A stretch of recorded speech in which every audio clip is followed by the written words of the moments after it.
clearly someone who has given a lot of thought to what he did, both beforehand and in the aftermath. Your thoughts, Robert, on these protests and seeing them spread here to college football and specifically to the Big Ten? Well, I mean, we can go really deep and really long here. I fully support the right of players, both at the college level and, of course, at the professional level, to speak their minds with these protests.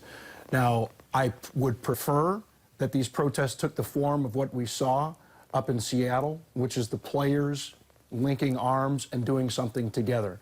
Because if your message is that we need to do something together, then I think that that's the form that the protest should take. I also believe that if we're going to have the conversation, we need to have the full conversation, not just the conversation that people are comfortable with. I mean, and this is very appropriate for being here in the city of Chicago. Now, I've heard Colin Kaepernick, I've heard a number of people say that we have black bodies piling up in the streets and referencing police action.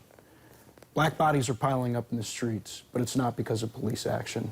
We've had more than 500 murders in this city, and to hear people talk about it so casually and to know that we're so close to it is disturbing to me. It's very troubling to me because it seems like people want to take the high-profile cases of what's going on with police, and let me challenge something that he said that's simply not true. It's part of a narrative that's been going on here, but it doesn't happen in larger numbers, or it's not more likely to happen to people of color getting shot. It is the way that the story has been portrayed, but it's not the truth.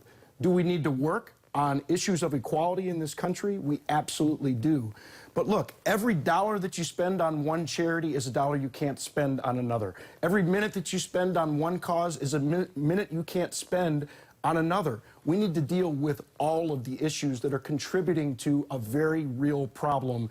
And so I support them protesting, but take the next step. Get involved in your community. And this is something that Colin Kaepernick is doing with his money.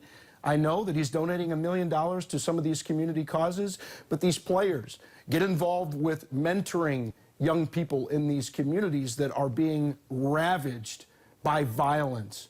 And unfortunately, there are a lot of other issues that surround this. I mean, you're talking about so many young black men in this country growing up without fathers at home, and the numbers correlate more to gun violence with the absence of fathers than it does to poverty.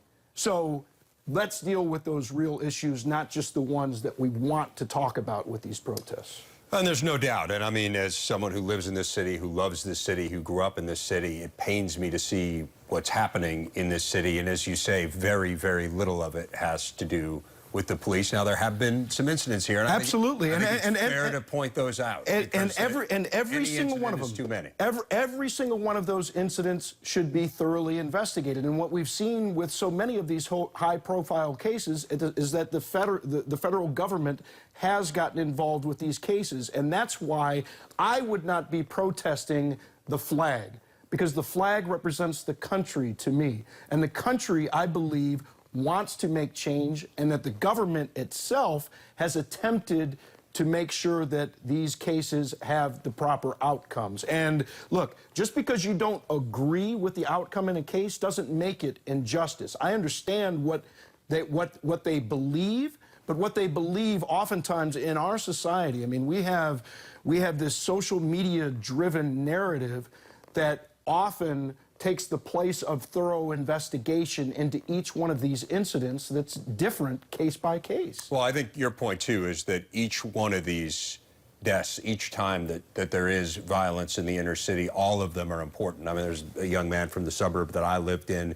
who rode his bike into the city to hang out with his friends, and ended up, they were standing on a street corner and just innocent bystanders and shot and killed. So, I mean, stuff like that, and why isn't his name on everyone's lips in the same way? Now, but that being said, look, there's a lot of stuff going on here.